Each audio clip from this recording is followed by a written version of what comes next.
Il était une fois Vampire University, film américain d'épouvante comédie sorti directement en DVD en février 2014.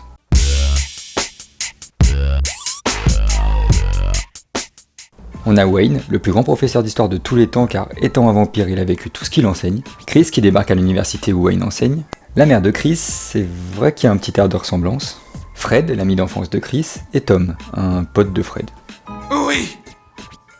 Mais de quoi peut bien parler Vampire University? Ça répond à la question si je vous dis...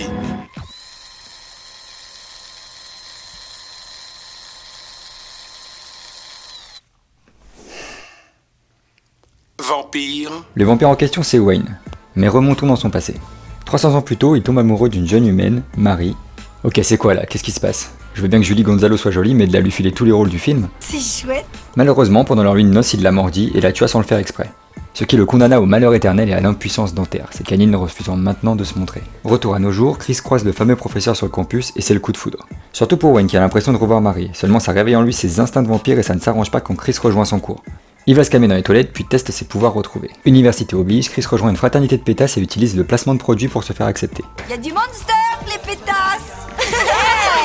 Perso j'ai testé, c'est pas hyper concluant. Hey, j'ai du monster pétasse.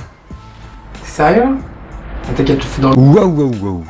Elle assiste ensuite au cours de Wayne, qu'elle a a priori apprécié puisque plus tard elle le rejoint dans son bureau et...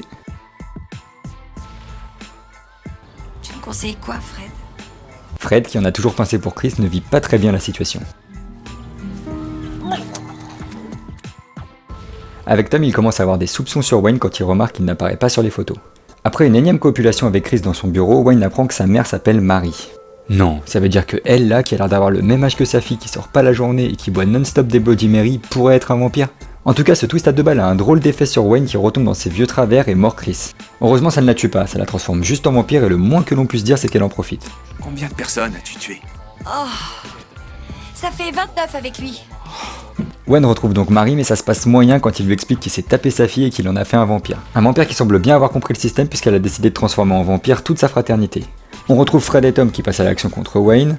Ce dernier avoue tout et leur explique que Chris est devenu un vampire incontrôlable et que du coup, il faut la buter.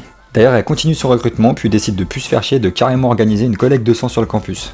Notre équipe se prépare donc à faire la chasse aux vampires quand les Colgate Biatch se ramènent avec leur nouveau look. Je kiffe ce nouveau look, ça vous donne un côté salope. Mais Fred et Tom ont encore du taf donc ils arrivent à s'esquiver tranquillou. La fête bat son plein et le festin commence. Nos 3 copains viennent donc foutre la merde à coups de pied. Et là stop, parce qu'on a le droit à l'élimination de vampire la plus improbable qui soit, bien que ce soit toujours à coups de pied. Fred attire un vampire dans son lit, puis... Go! Le ton est donné, on ne joue plus. Marie elle mène nos amis en s'incrustant dans la baston.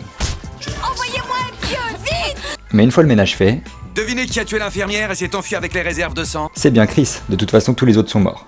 Il part donc la retrouver, il la défonce et... D'accord. Rassure-toi, quand on y repensera, dans quelques siècles, toute cette histoire nous fera bien rire, tu verras. Non.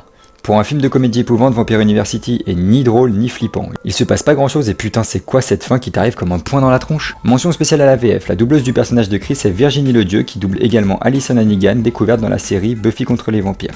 Comme par hasard. Mais ici sa voix est juste horripilante. Putain, c'est bon d'être une rebelle. C'est chouette. Mais bon, chacun doit développer son sens critique et donc le plus important c'est que vous fassiez votre propre avis.